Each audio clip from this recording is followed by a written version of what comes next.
नमस्कार दोस्तों। भारत सरकार ने एक डेलीगेशन तैयार की है जो कि दुनिया के अलग अलग हिस्सों में जाकर के पाकिस्तान को एक्सपोज करेंगे कि किस तरह से पाकिस्तान जो टेररिस्ट हैं उसे स्पॉन्सर कर रहे हैं और भारत के लिए एक बहुत बड़ा सरदर्द बन चुका है।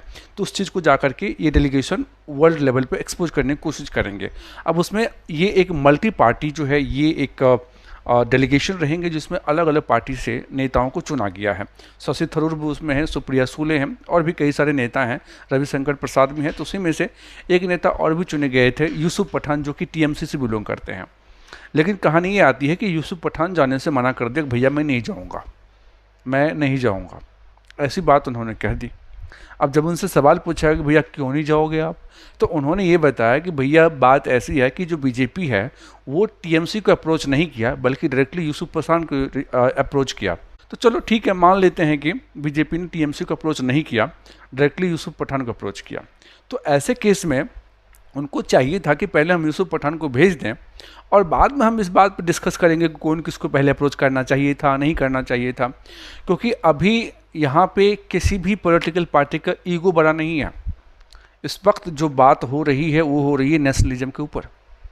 देशभक्त सबसे बड़ा कौन है? जब देश के ऊपर आपत्ति आती है, जब देश खतरे में होता है, तो उस वक्त ना तो कोई पॉलिटिकल पार्टी बड़ा होता है, ना तो कोई धर्म बड़ा होता है, ना तो आदमी का पर्सनल इंटरेस्ट बड़ा होता है। उस वक्त सबसे बड़ी चीज़ कोई होती है तो होती है नेशनल इंटरेस्ट। और यहाँ पे टीएमसी बैकफुट पे नज़र आ रहे हैं। टीएमसी ने अपने ईगो को जस्टिफाई करने के लिए उन्होंने ऐसा आदेश दिया कि यूसुफ पठान नहीं जाएंगे। अब सवाल ये उठता है कि इन पार्टियों को शायद इतनी भी सोच नहीं है, इतनी भी समझ नहीं है कि समय के साथ आदमी की सोच कैसे बदलनी चाहिए। आप देखो, दूसरा एग्जांपल अगर मैं लूँ ओवैसी का रीच बहुत बड़ा नहीं है, वो हैदराबाद तक सीमित है। इतने दिनों से वो बीजेपी के टक्कर में रहे हैं, बीजेपी के ना जाने पॉलिटिकल कमेंट्स करते रहते बीजेपी के नेताओं के ऊपर, लेकिन उनका रीच अभी भी जो है हैदराबाद से बहुत बड़ा नहीं है। हाँ, एक खास मुस्लिम कम्युनिटी को रिप्रेजेंट करते ज़रूर हैं, लेकिन इसका मतलब ये नहीं है कि वो मुस्लिम की इकलौते नेता हैं ओवैसी।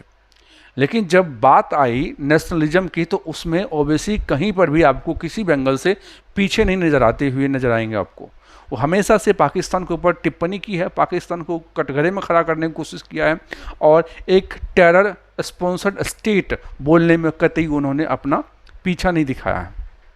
बोलते रहे, हमेशा से बोलते रहे हैं। तो आप देखो, ये जो समय है ना, भारत की जो जनता है वो ज़्यादातर नेशनलिज्म विश्वास करती है। वो धर्म से ऊपर उठ करके अब नेशनलिज्म को विश्वास करती है। जहाँ पे दोनों चीज़ आएगी ना जनता के सामने, धर्म और नेशनलिज्म, वहाँ पे जनता हमेशा आपको नेशनलिज्म चुनते हुए नजर आएगी। चाहे वो क्रिकेट हो, चाहे वो युद्ध हो, उस हर परिस्थिति में आपको ये चीज़ नजर आएगी। और उनको पता है कि भैया अगर मैं सिर्फ मुस्लिम मुस्लिम मुस्लिम मुस्लिम बकता रहूँगा, मैं ओबीसी की बात कर रहा हूँ, उनको पता है अगर मैं सिर्फ मुस्लिम मुस्लिम बकता रहूँगा तो हमारी पार्टी सिर्फ हिंदू वर्सेस मुस्लिम बन के रह जाएगी। और ये मौका है अपने आप को ये दिखाने का कि जो मेरी जो पार्टी है वो एक नेशनलिस्ट पार्टी है और मैं एक नेशनलिस्ट लीडर हूँ। और इसमें इस बात को दिखाने में टीएमसी की, चाहे ममता बनर्जी हो चाहे फिर यूसुफ पठान हो, वो आपको पीछे नजर आएंगे, बैकफुट पर नजर आएंगे। जो टीएमसी है उनको पता है कि जो वेस्ट बंगाल है उनका मुस्लिम जो वोटर्स हैं उनको वो चंगुल में फंसा के रखे हुए हैं। 27% मुस्लिम है वेस्ट बंगाल के अंदर, और उनको लगता है कि अगर मैं इस तरह से बात करूंगा तो शायद मुस्लिम वोटर हमारे फेवर में रहेंगे। वेस्ट बंगाल का इतिहास रहा, आप इतिहास उतार के देख लो कि कोई भी अगर पार्टी अगर वहाँ पे सरकार बनाती है तो कम से कम 10 साल तक उनकी पार्टी वहाँ पे सरकार में बनी रहती है। कांग्रेस 30 साल तक वहाँ पे राज किया, जब एक बार सरकार में आ जाती है। तो लेफ्ट जो है उन्होंने 34 ईयर्स तक वहाँ पर राज किया, जब एक बार सरकार उन्होंने बना ली। लेकिन वहाँ पे एक और बात गवाह इस बात की भी है कि जब कोई पॉलिटिकल पार्टी वहाँ से जाती है तो दोबारा कम बैक नहीं कर पाती है। तो यहाँ इसीलिए जो ममता बनर्जी है और उनकी जो पार्टी है टीएमसी, वो बस किसी तरीके से कुर्सी को बचा के रखने की कोशिश करते हैं कि चाहे जो हो जाए, कुर्सी नहीं जाना चाहिए। और उसके लिए जितना भी साम दंड दंड भेद जो भी कुछ है, आप उस चीज़ को अपनाओ और अप्लाई करो। लेकिन इस परिस्थिति में भूल गए हैं कि सबसे जो बड़ी चीज़ होती है वो होती है नेशनल इंटरेस्ट। उन्होंने रीजन को धर्म को नेशनल इंटरेस्ट के ऊपर रखा और यहाँ तक कि पार्टी ईगो को भी नेशनल इंटरेस्ट के ऊपर रखा। और हमें जब ऐसी परिस्थिति आती है तो ऐसे ऐसे बयान देने से बचना चाहिए। हमें कभी भी ये नहीं शो करना चाहिए कि हमारे जितने वो पॉलिटिकल पार्टी हैं उनके बीच में कोई तकरार है, क्योंकि ऐसे परिस्थिति में चाहे वो चाइना हो चाहे वो पाकिस्तान, वो हमारे देश को ट्रैक करते रहते हैं, हमारे लीडर्स के मूवमेंट को ट्रैक करते रहते हैं कि कौन कौन सा बयान दे रहे हैं। और जब इस तरह के बयान बीच में आते हैं तो ये हमारी होती है कमजोरी, और ऐसे कमजोरी जब हम शो करते हैं पूरी दुनिया के सामने तो फिर वो लोग इसी कमजोरी को अपना हथियार बनाते हैं और हमारे ऊपर अटैक करते हैं।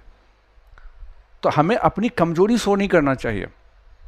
अब जैसे सपोज कर लो, जैसे पाकिस्तान है, पाकिस्तान के लिए हम लोग दुश्मन हैं, ऑब्वियसली बात है, हम लोगों के लिए पाकिस्तान दुश्मन है और उनकी नज़र में हम लोग दुश्मन हैं। और अगर हम लोग क्या बोलते रहते हैं, बलूचिस्तान आज़ाद होना चाहिए, पीओके आज़ाद होना चाहिए, और अगर मान लो कि उसी पाकिस्तान के अंदर अगर कोई नेता अगर ऐसा बोले कि हाँ बलूचिस्तान आज़ाद होना चाहिए, पीओके आज़ाद होना चाहिए, तो हम लोगों को जो बोलने की ताकत और ज़्यादा बढ़ जाएगी ना।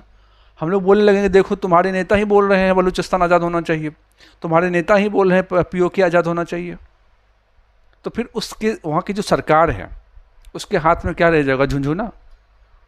उस सरकार के सामने बोलने के लिए कुछ बचेगा? कुछ नहीं बचेगा। सेम थिंग अपने कंट्री के ऊपर अप्लाई कर दो।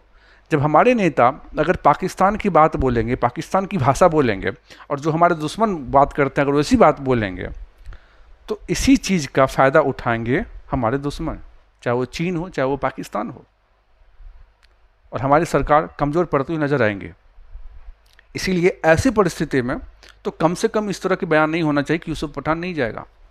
और अगर यूसुफ पठान को ये लगता है कि भैया मैं तो क्रिकेटर रहा हूँ, मुझे तो ये नहीं पता कि किस तरह से बात करनी है, किस तरह से पाकिस्तान को एक्सपोज करना है कि वो एक टेरर स्पॉन्सर कंट्री है, तो ये सबसे घटिया बयान होगा। क्योंकि आप भले ही कुछ भी रहा हो, लेकिन अभी प्रेजेंट में आप एक एमपी हैं, मेंबर ऑफ पार्लियामेंट हैं, और जब मेंबर ऑफ पार्लियामेंट है तो उनके पास इतनी तो बोलने की क्षमता होनी चाहिए कि आप एक देश को रिप्रेजेंट कर, कभी कभी आपको भेजा जाए एज ए डेलीगेशन तो आप वहाँ पर जाकर के अपने देश को रिप्रेजेंट कर सको। और अगर नहीं है ऐसी काबिलियत तो धिक्कार है, धिक्कार है कि आप एक एमपी हैं, आपको तुरंत इस पद से आपको इस्तीफा दे देना चाहिए था। इसलिए हमें थोड़ा सा होश व हवास में रह करके बात करनी चाहिए। आप दिल्ली का एग्जाम्पल ले लो ना, अभी रिलीजन से ऊपर है नेशनलिज्म। आप दिल्ली का एग्जाम्पल ले लो, दिल्ली में क्या है, दिल्ली के चारों तरफ किसकी सरकार है, बीजेपी की सरकार है, जहाँ पे धर्म की बातें होती, चाहे वो यूपी हो चाहे वो हरियाणा हो। लेकिन इस बार दिल्ली के अंदर भी बीजेपी अपनी सरकार बनाने में कामयाब हो गई। कैसे? क्या दिल्ली के अंदर धर्म के ऊपर बातें होती थी? सब लोग को पता है बीजेपी जो है हिंदू धर्म के समर्थक हैं, हिंदू धर्म के समर्थक हैं, हिंदू धर्म के समर्थक हैं। तो क्या दिल्ली में अभी जो इलेक्शन हुआ था उसमें क्या कोई हिंदू वर्सेस मुस्लिम या ऐसी कोई बात चल रही थी क्या? नहीं ना। लेकिन फिर भी बीजेपी अपनी सरकार दिल्ली में कैसे बना ली? क्योंकि पूरा देश जानता है कि बीजेपी धर्म के साथ साथ एक बहुत बड़े नेशनलिस्ट पार्टी भी है। वो नेशन फर्स्ट की आइडियोलॉजी के हिसाब से काम करते हैं, और जो दिल्ली के लोग हैं उन्होंने एक नेशनलिस्ट अप्रोच के तहत आकर के उनको वोट दिया और दिल्ली में अपनी सरकार बना ली बीजेपी ने। और यही चीज़ अब ओवैसी अपना रहे हैं। उनको भी पता है कि धर्म तो चलो ठीक है, लेकिन उससे ऊपर उठना पड़ेगा हमें, और अपने आप को दिखाना पड़ेगा कि हम एक नेशनलिस्ट पार्टी हैं। और वही चीज़ कर रहे हैं, और लोग उनकी वाहवाही भी कर रहे हैं और ताली बटोर रहे हैं। वो सारे लोग, पूरा इंडिया भी देखो मीडिया में ओवैसी चर्चा में है कि भैया किस तरह से बयान दे रहे हैं, एकदम लग रहा है कि भैया असली राष्ट्रभक्त हैं, और होना भी चाहिए। जो है अपने आप को दिखाओ ना वो चीज़ें। लेकिन यूसुफ पठान चाहे फिर टीएमसी हो, वो इसमें बैकफुट पे नज़र आ रहे हैं और बहुत पीछे नज़र आ रहे हैं, अपनी सोच में बहुत पीछे नज़र आ रहे हैं। और ये ना तो देश के लिए सही है, और ना तो खुद उनके जो पर्सनल लाइफ है उनके लिए सही है, ना तो उनके पार्टी के लिए सही है ऐसी अप्रोच। क्योंकि जनता हमेशा ऐसे पार्टी, ऐसे नेता को सिलेक्ट करना चाहेगी जो देश को सबसे आगे रखने की कोशिश करेंगे। क्योंकि देश है तो हम है। नमस्कार।